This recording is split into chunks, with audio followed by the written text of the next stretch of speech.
Hello, it's Chuck from Above the Basement, Boston Music and Conversation, the official podcast partner of the Boston Music Awards. 2017 sees the Boston Music Awards celebrate their 30th anniversary on December 7th at House of Blues in Boston. Tickets are open to the public and on sale now via the Boston Music Awards website at bostonmusicawards.com. The night will feature multiple live performances from nominated artists, and winners will also be announced that night, so if you want to see who wins firsthand, make sure you grab tickets. Julie Rhodes began singing in front of audiences only a few years ago and has taken Boston by storm. Her debut album, Bound to Meet the Devil, has garnered rave reviews for her beautiful, soulful voice, and she has wowed enough people with her live performances to get 5 Boston Music Award nominations, including Live Artist of the Year, Unsigned Artist of the Year, Americana Artist of the Year, Female Vocalist of the Year, and a shared nomination for Music Video of the Year with Still Gold, Dutch ReBelle, and Tigerman WOAH. She also just received Musician of the Year for 2017 from the Improper Bostonian, so she may need a bigger mantle to hold all her awards by the end of this year. Ike Walker joins me again as my guest co-host. Okay, so here is our conversation with Julie Rhodes, recorded at Woods Hill Table in Concord, Massachusetts.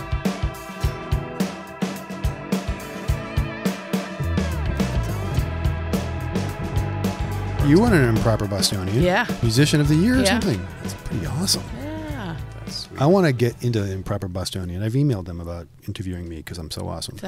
And they haven't gotten back to me yet. Yeah. That was a total surprise for me. Someone tagged me on Facebook.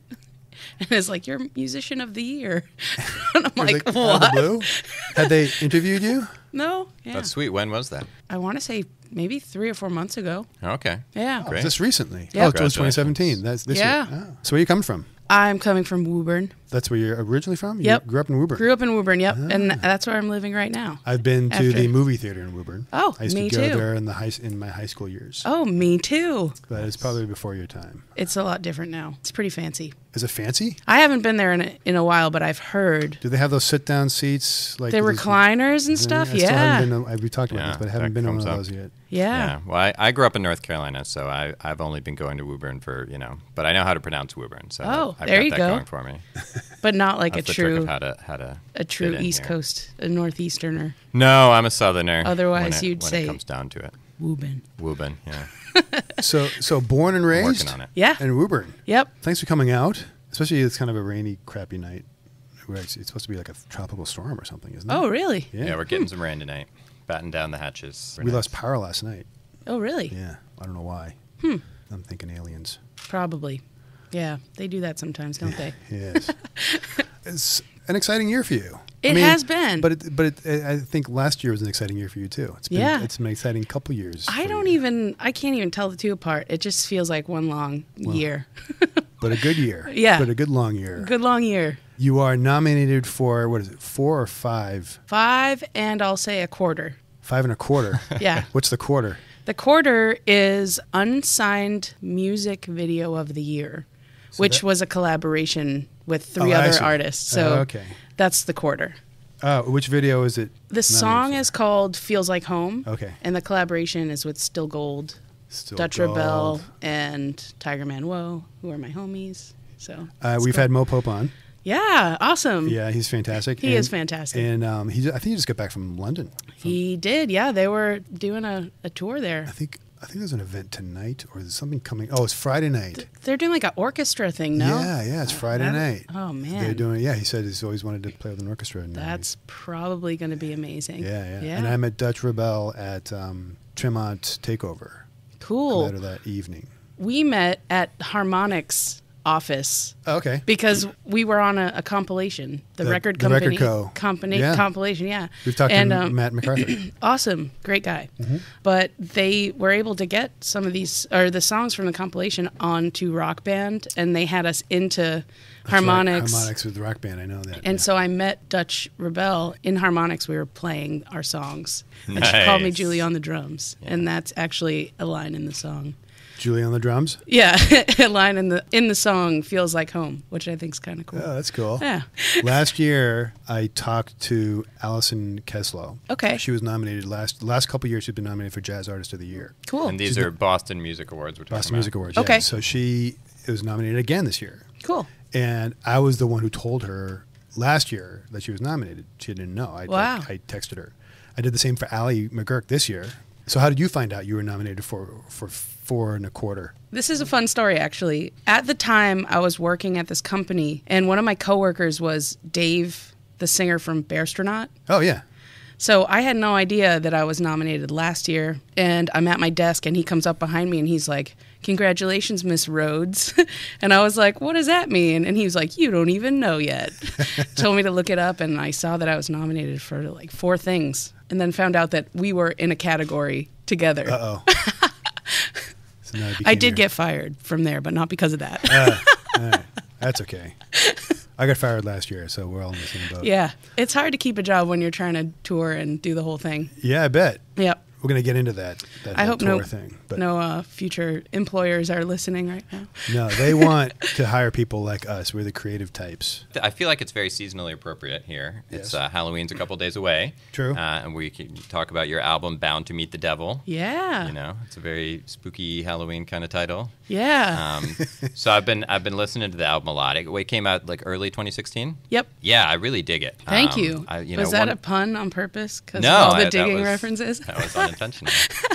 But you caught me there. I didn't even know that was probably a subconscious play on words. Yeah, one of the things I got into listening to it, the progression of the songs in the album. You know, the first song comes in really strong with your vocals and your voice, which is so amazing and unique. And then the second song, you know, has that bass coming in, doop-de-doop, and you throw some harmonica in there. And then in the third song, we get into the organ. And I just love the journey of that album. And that third song, Faith, I've listened to that one over and over. Oh, awesome. I just love that song. Cool. Yeah, that was actually a song written by the producer of the album, Jonah Tolchin. He wrote it during the process of making that record. And it was sort of a note to me to have faith that things are going to be cool. Things are going to work out. Everything's So cool. was that early on in the recording that he wrote that one? Yep. Okay. Yeah. And it was, I understand, you did some of the album in Connecticut and some of it down in Alabama? We were sort of all over the place with that record. We did most of the recording in Connecticut. We did some recording in Muscle Shoals, Alabama, and then we did some more recording in Los Angeles. So it was a long process, and we did quite a bit of traveling for it, but it was really cool. Yeah, how long did you spend in Alabama? We were only in Fame for a day. I want to back up. Your story, you're talking very matter-of-factly, like, well, yes, we were in L.A., and then we were in Alabama. This is your first album. I know. Okay? And not only that, a couple years ago, you weren't even singing. You were singing, but you weren't singing in front of audiences. You were just a fan, going to see music. It's true, yeah. Being part of that music community. Yep. And this guy, Jonah, it's a really cool story. You met him at one of his performances, a house performance. Yep. There was actually 2 people involved. So Dan Blakesley, do you know Dan Blakesley? Also nominated for Boston Music Awards. Dan Blakesley's the best. For what is he nominated for?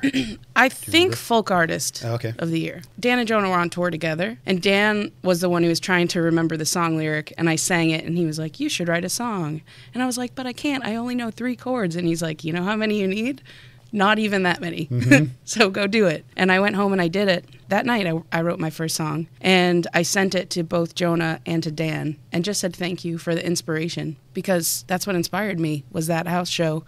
And Jonah was the one that came back and was like, "You have to keep writing," and told me that what I made was really great. So I just kept doing it, and he pushed me. And it was the beginning of a texting relationship. Exactly. You were texting back and forth. Yep. And then finally it's like, we just got to get in the studio. Yeah, exactly. I sent him a song. It was like the 3rd song I think I had sent him, and he was like, "I want to work on a record with you." And But even before that, it's you would sing in the shower, and you would, or you'd be even maybe cautious about singing in the shower. Oh yeah, never in the shower. And you wouldn't sing live. No. Was it a fear thing? Was it a confidence thing? I think it was a little bit of both, and maybe just not really thinking that I could or should. Yeah. So yeah, I did spend a lot of time wanting to be on that side of the stage, but never really knew how or if I could. And so I think that's why I was always gravitated toward being a part of a live music setting, even in the crowd. So I was always going to see shows all the time, every night. Yeah, I think I just needed a push and somebody to tell me that I could do it and that I should do it, and I was all over it. Do you remember that first show you did? Like walking out on stage and going and singing in front of people for the first time like that? So I was really shy at first. Yeah. I wasn't super comfortable with just hopping up on stage and singing. So what Jonah would do in the early stages of when I was starting to perform, he would invite me to his shows and he would carve out 2 or 3 songs within his set for me to come up and sing with him.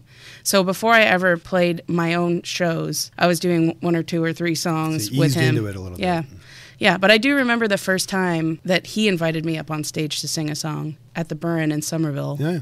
Yeah, and it was awesome. Yeah. And then I knew I couldn't not do it. Do you have vocal training? Like, did you take voice lessons? No, just kind of learned by singing in the car mostly. Yeah, that's really interesting. I mean, I wonder, you have such a great, unique voice. Thank you. I wonder, like, when did you discover that this was your singing voice? You know, how did this become the singing voice of Julie Rhodes? Or are you still discovering it? I think I'm still discovering it. I mean, since I was a kid, I would always sing along to like the radio or whatever was on.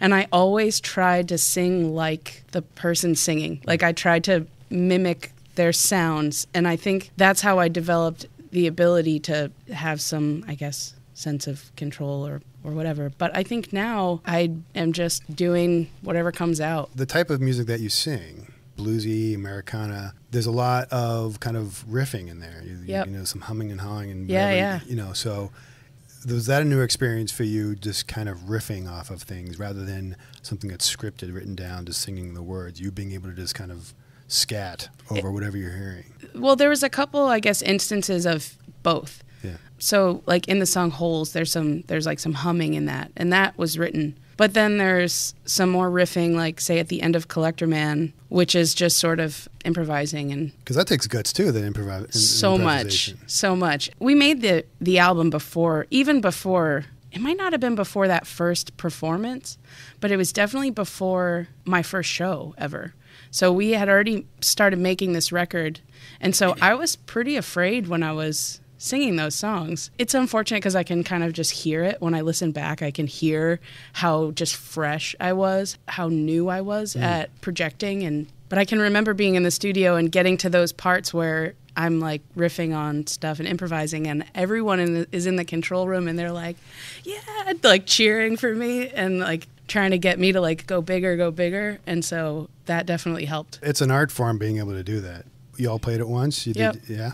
Yeah, I mean, there's a few overdubs, some keys, horns, and backup vocals, but as far as the bass tracks and most of the vocal was all done together. After having done it that way, I don't know if I could ever do it another way. There were some great musicians playing along with you on the album, too. Yeah. I can't even tell you how fortunate I feel. The fact that all of that was able to come together and happen just still kind of blows my mind. Right now, I have a really great rhythm section that's with me, and then for the rest of the band, we kind of just pick and choose from who's around and go from there. So when you tour with this album, do you have all the instrumentation like on the album? Like you've got the organ, you've got horns and everything, or do you have to recompose a little bit of it? It really depends on the situation. If we're doing like a big local show, we'll bring out everybody, the horns. For the album release, we had the singers and everything. For the most part, we keep it pretty stripped down. Just a trio, guitar, bass, and drums. And then sometimes we'll have keys. But yeah, we usually keep it a little more stripped down, which is interesting because it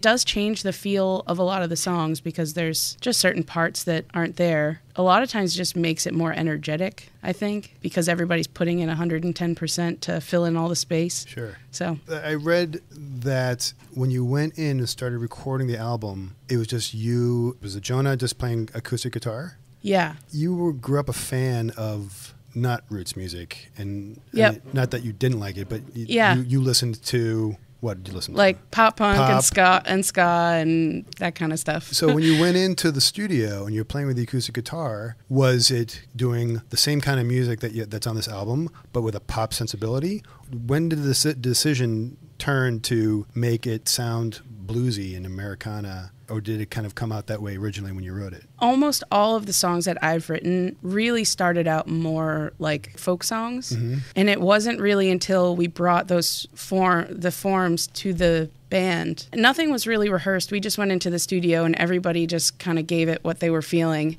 And it really was just that, the band putting in their own ideas and feeling. I love that. Yeah, that made it sound that way. Didn't one song start off with the drummer start off with a reggae beat or something? And yeah, if you listen really closely, you can hear the guitar player. There's like a little, like a giggle. He laughs real quick. So we're trying to get the groove down for this song, and it's not a reggae feel whatsoever. It was, I don't even know what you'd call the feel, but we just couldn't get it right. And then our drummer on the record was just kind of messing around and just did this little reggae like fill. And we were like, nah, that's fun, let's try it. And so he starts with this drum beat, and then that's when you hear the guitar player laugh.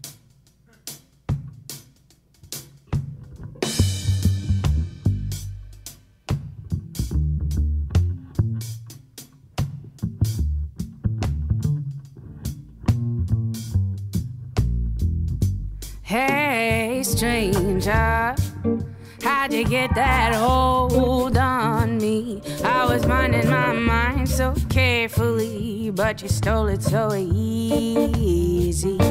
Hey, stranger, quit your ringing in my ears. Oh, that sweet sound got me so strong, I can hear it in my dreams.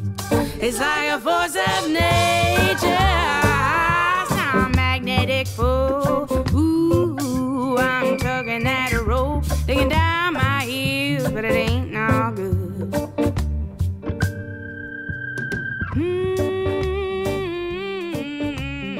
One of my favorite bands growing up was sort of like a reggae-influenced band. RX Bandits, yeah. They were my favorite band growing up. Without them, I don't think that I ever would have started listening to music with substance. Because when I was, a young teenager, I was listening to really bad pop punk music. But anyway, so yeah, we start playing this reggae groove, and it kind of felt like a joke, but at the same time, I was like, it kind of felt nice to sort of pay tribute to that stuff that I grew up on. Sure. Yeah. So which song was that we're talking about here? Hey Stranger. Okay. Yeah. I mean, I guess that's one of the things about recording the songs, before you had really done them on stage, is you have those opportunities to sort of, just invent it on the fly, and the musicians who are there really get to be part of crafting it. You know? The session musicians aren't just coming in and doing what you tell them to do. Right, exactly. You're all making it together. Mm-hmm. So during that first album, you went in with what you thought would have been a folky sound when you first started recording, and then it turned into what it is. Mm-hmm. So for that next album, do you have a plan? Do you have songs you're going to kind of stay within this genre? Are you going to just do whatever moves you when you get there? I think we're going to try to be a little more adventurous. I think for Bound to Meet the Devil, there is a lot of different genres from song to song. Yeah. And I think we want to continue that. It's cohesive, like it's still going to have like a soul blues influence, like Umbrella, I guess. But I definitely want to keep the songs diverse and multi-genred. Yeah, for me, as I was mentioning before, a lot of what, when I'm hearing the songs, like each one has a different identity, like you talked about, and it's a lot about the instrumentation, like there's like, that's the, like when you were talking about Hey Stranger, I was like, I remember that was the one that leads off with the drums, there's the Faith starts with the organ, or, Skyscraper Blues, that's like such a nice mood there when you bring it into the album and it wasn't there before. And listening to this as an album, and just sort of going through the journey of all the songs, and I do appreciate the diversity of it. Your reaction to that, like not all the songs were the same, you have different instrumentation, that's just really evidence of how you went in with no real plan, and you kind of just let the musicians kind of feed you where the song was going to go. Yeah, and it was the most fun, the breeziest recording session situation. I was, we'd get to the end of the day and I'd be like, oh, okay. I know, fun. sad at the end of the day. I love going into the studio. It's one of my favorite things to do. It's harder now. I think me being a little naive then and everything being so exciting and new, it just made it that much better. What's better than going to a day job where you have to go sit in the studio and sing and listen to music? Exactly. Beats scooping ice cream. That's for sure. Yes, definitely does. So where'd you do the record launch? Was that up here? Yes, Boston and Providence. Okay, and then you hit the road, and where did you start? Just curious to hear about where the tour took you and what that experience was like. The first tour, we headed toward Austin, Texas for South by Southwest. All right. So we hit a couple stops on the way, started down through New York and North Carolina, home state. Nice. Where'd you play in North Carolina? We played at a brewery in Asheville called Catawba. Yeah, Brewing? Catawba, yeah. Yeah. Nice. Yeah, so that was fun. And we did Nashville and Memphis. So what was that like being on the road for the first time? Didn't you buy a van and it was just you and 4 guys stuffed in a van? The van actually came a little bit later. Our first 2 tours were actually in two separate cars, a hatchback and a station wagon, which was not ideal. It was like jam-packed to the gills.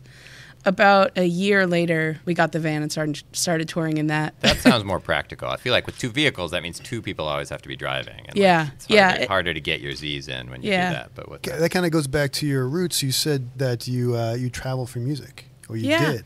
Yeah, so I was actually going to just say that. So when I was young, like just out of high school, 17, I was following tours, just going all over the country to see bands play. And I kind of felt like, although I wasn't playing, it just felt like a tour because you're at different venues every night.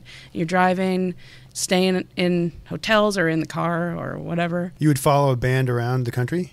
A single band? Yeah. Was it the RX band? Or is it something else? No, there was a couple. There was a couple of different bands. Who did you follow? There's one band out of Philadelphia called Good Old War that I loved a lot. I guess I'd say they sort of influenced me in the genre switch, I guess, from what I was listening to as like a young high schooler to a more Americana type thing, because they were like a bridge band. They played a little bit of both. So yeah, I followed them a lot. It's kind of like following the Dead around, right? Yeah. I think at the time, being a musician was so far in the back of my mind. I knew I wanted to do it, but I almost didn't acknowledge it because I had to just get over a lot of confidence issues and things first.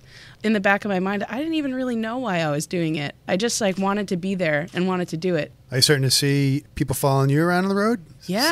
See familiar faces? It's awesome. Some 17-year-old young Julies replacing you, kind of following you around? I love playing for young people. I mean, it's hard because we play in bars and like 21 plus. I think that's the reason why when I was coming up, I was going to see pop punk shows because that's the only all ages shows there were.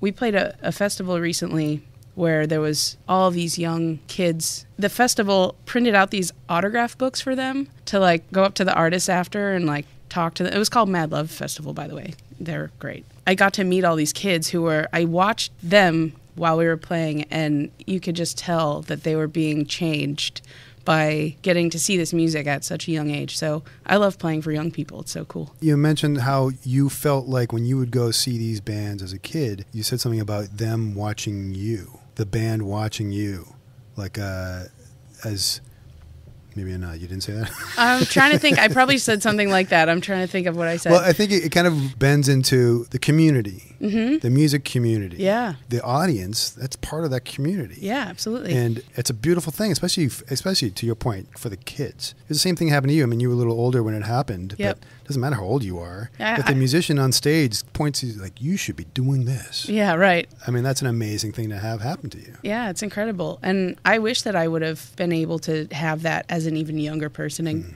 gotten started a little earlier. So I hope that I can inspire young people in some ways. But I think it's one of those things, if you've never been on stage before, you sort of feel like when you're in the audience, you're invisible. But then once you get on stage for the first time, you look out and you see all these real people. Right. Sometimes you think you're invisible in the audience, but you're not. You're part of the show. It's true. And it's like, absolutely. That's such an important part of every show. Yep. How did you end up getting Sarah Watkins on the... So I listened to Nickel Creek, and I was a huge fan of theirs. Yeah. And this is before Punch Brothers and everything before. Right. Yeah. So how'd you get her on? A bunch of little babies. That's crazy. It's your first album, for God's sakes. I know. I owe all of that to Jonah and the engineer who mixed our album, Sheldon Gomberg. Right. He's out of L.A. Hall of Fame dude, right? Oh, yeah. And he is just incredible. Rock and Roll Hall of Fame? Yeah. So we lucked out with that because Sheldon produced the most recent, I think there's only one, Watkins Family Hour records. The Watkins Family Hour was making that record right around when we were making this record. Okay. And so we were talking about, going out to LA to get this record mixed, and it just happened that the Watkins Family Hour was in the studio right around that time, like within days. And so Sheldon asked Sarah and asked Greg Leese, who is the pedal steel player, absolutely incredible, has played on pretty much every record that you've ever heard, was able to get both of them to record on the record, which was crazy.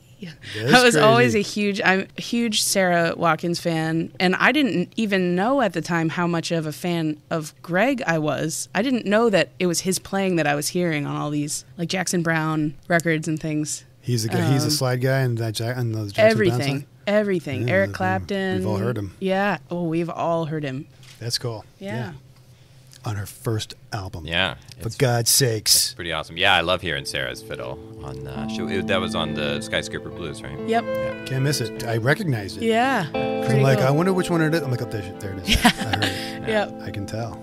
I seen a woman reaching out her hand, looking for someone who can understand, pain in everybody's eyes, just struggling to survive. Oh, I've seen the city bring a man to his knees.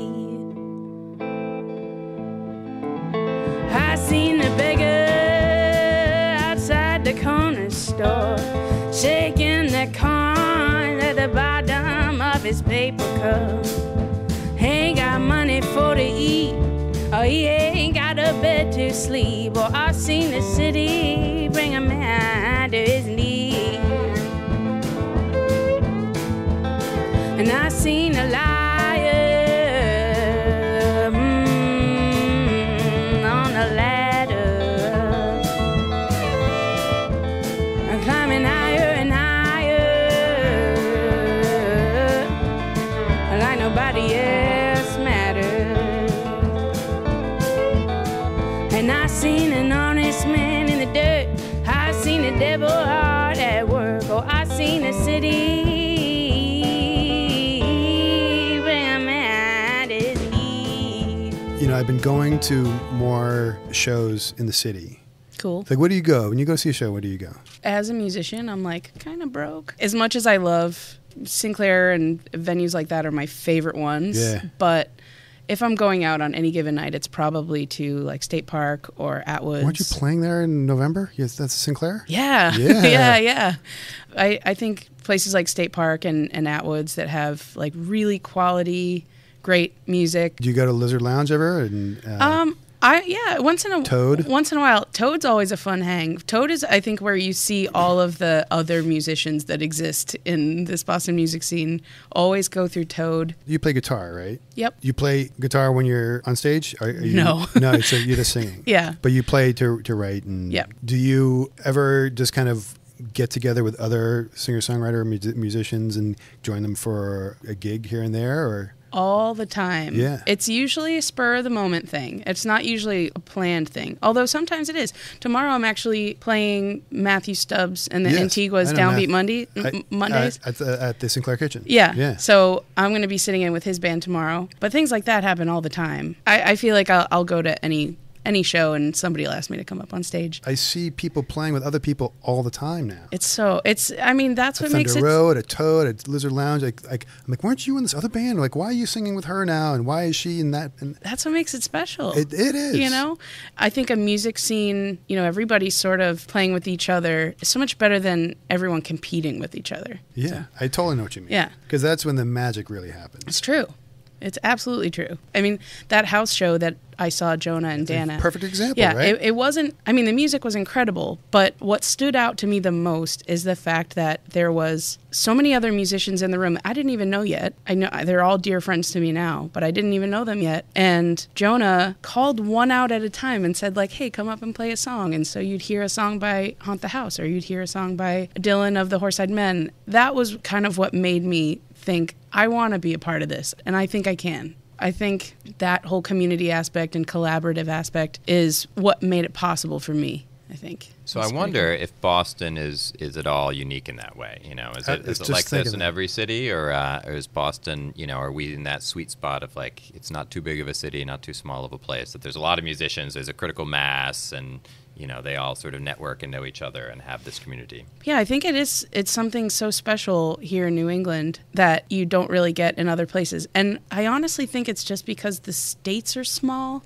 so everything's sort of close together. And you can, like, a band will be on tour and they'll play 5 shows and they're all within like 45 minutes of each other. And that's how I think you get this like really great community because everything's so close and everybody's so close. Right, because you'll play one gig. Yep. And then the next night you'll play half an hour further away. Yep. You can get the same people. It's like, oh, I like that person. I'm going to go check them out again. The proximity thing actually really does play a part because the bands in New England were huge on like the show trades. You'll get a band from Providence, say, and you'll do like a Friday in Providence and a Friday in Boston, and you trade. And I don't think that happens everywhere as much. We talked about that on the podcast before. I forget, one of the guests talked about how Boston is such a great place for touring because everything's so close. And I think the comparison was Chicago. Like if you're in Chicago, there's not that many, Milwaukee's not too far away, but there's not that many cities in close distance, but in the Northeast. Right, and I think you just form these bonds with bands that maybe wouldn't necessarily happen elsewhere because of that. Do you ever get up to Vermont or Maine or anything like that? We've played in both, but not enough. Yeah. I would love to do some more. Portland's really great. I'd love to get into the Burlington scene, which we haven't played in Burlington. Burlington goes against the theory that everything's close together in New England. Burlington's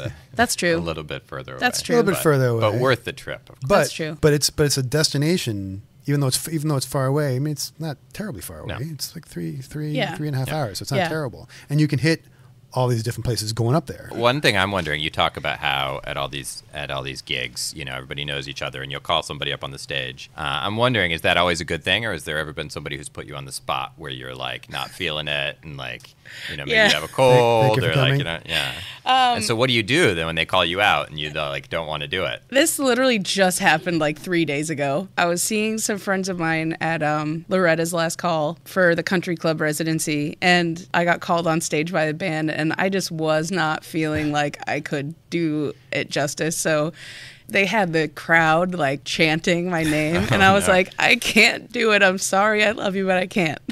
But yeah, it happens. So you just said, no thanks, I can't do it. Yeah. It's tough to be so loved, Julie, isn't it? I know. It's just so hard. I know. But I mean, I guess at this point you're comfortable to do that, but maybe 18 months ago, you wouldn't have felt comfortable as you were still getting used to it. Right? Yeah. So. I'm not the best at faking it through a song that I only kind of know. Yeah. So it usually just depends on how well I know the song, if I want to jump up there. People have they compared you to Etta James. They've compared you to don't say it. It's escaping me. Just don't say that. The holding company. No, you're saying it. You're saying it. But I don't agree with that, though. Me either. I think, so that reference, please Janis Joplin. Thank you. The Janis Joplin reference, I just think that everybody just grabs for it. It doesn't matter what the person sounds like. I don't think you sound like Janis Joplin at all. I don't think so either. And I've had this conversation with so many powerful female vocalists, and every single one is leaps and bounds different than me or from each other, but they always get it. You sound just like Janis Joplin. You don't. It doesn't only happen to me. If somebody hears a powerful female vocalist that has any sort of like soul influence or blues influence, they just jump to it. It's crazy. I don't know. I've gone through this with so many people, and I always feel so bad and I feel bad for anyone listening who's told me that, which is everybody. So they're all wrong. They are wrong. No, they're so wrong. Because your voice is very smooth. Thank you. And you'll do like a guttural, you'll get in. Like a growl. Yeah. You'll get into it in certain parts of the song. But for the most part, it's very clean and very, Yeah. I don't know how to explain it. Thank you. But hers is not. Hers is. No. Is, it's a beautiful voice. I love it, but it's just not. It's different. Yeah. It's different. Yeah, it's totally different. Interesting. Yeah. Okay, good. I'm glad you agree with me, because I didn't get that reference at all. I just think that it's a household name that everybody grabs when they want to compare a vocalist to somebody else. It's just easy. It's a household name. I couldn't remember it, but it's a household name.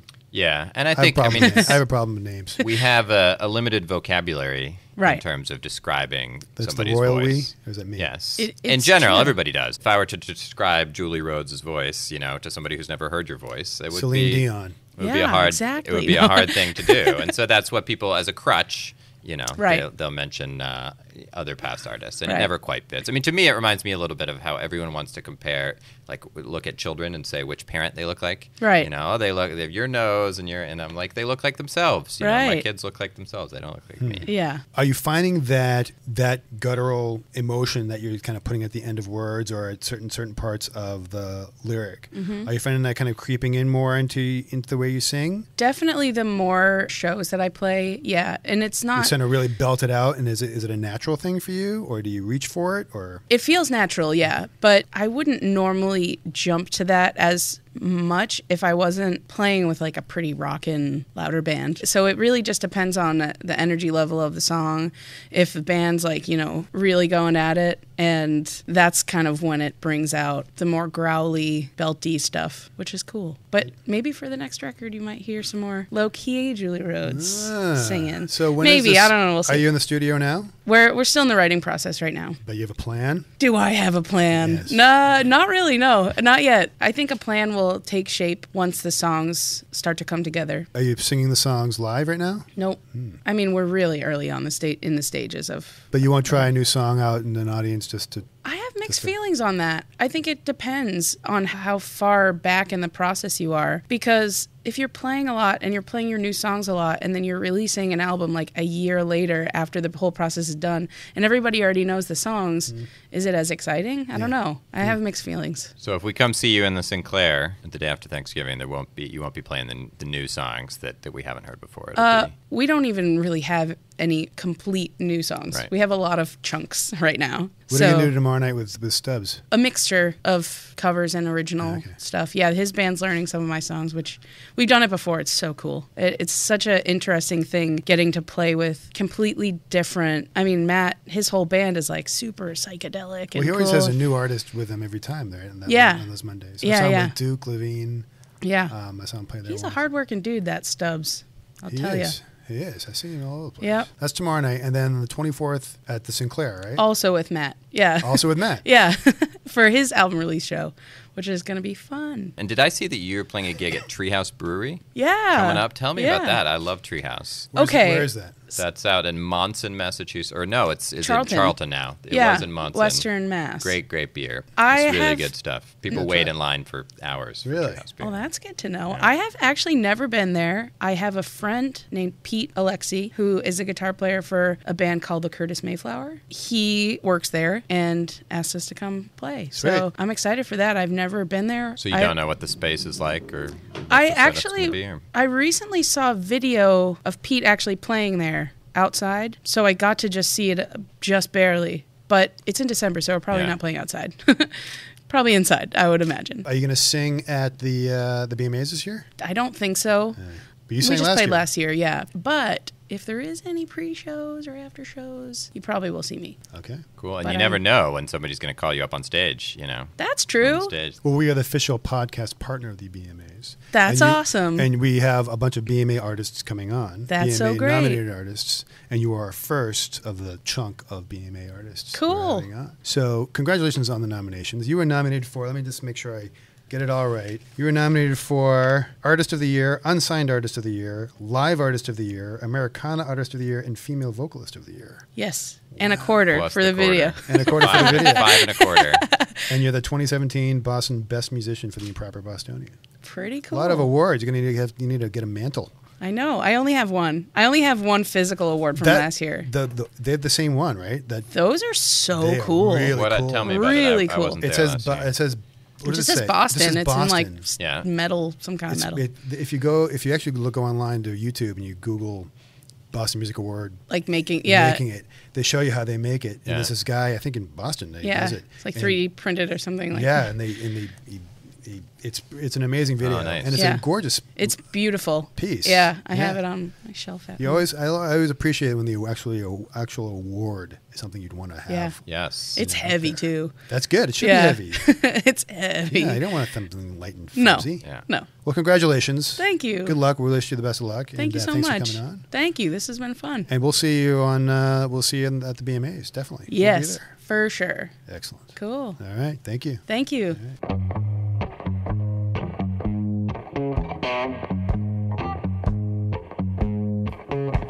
A sister, quit you digging them holes. A sister, quit you digging them holes. You keep working that shovel. You're bound to meet the devil.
sister, quit you digging them holes. A sister, quit you digging them holes. You keep working that shovel, and you're bound to meet the devil.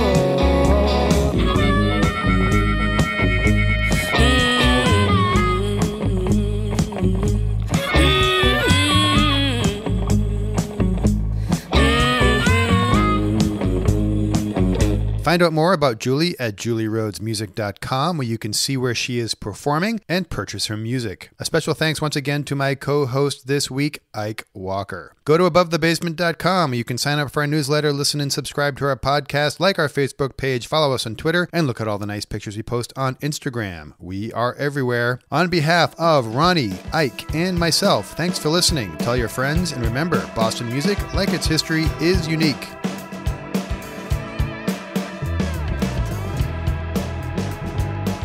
Above the Basement, Boston Music and Conversation is recorded at beautiful Woods Hill Table Restaurant in West Concord, Massachusetts. Woods Hill Table is honored to have been awarded 3 stars as the most sustainable restaurant in Massachusetts by the Sustainable Restaurant Association. The food is organic and locally sourced, non-GMO, and is absolutely delicious. Chef Charlie Foster focuses on seasonal ingredients and their own grass-fed livestock raised on the farm at Woods Hill in Bath, New Hampshire. Go to woodshilltable.com for reservations.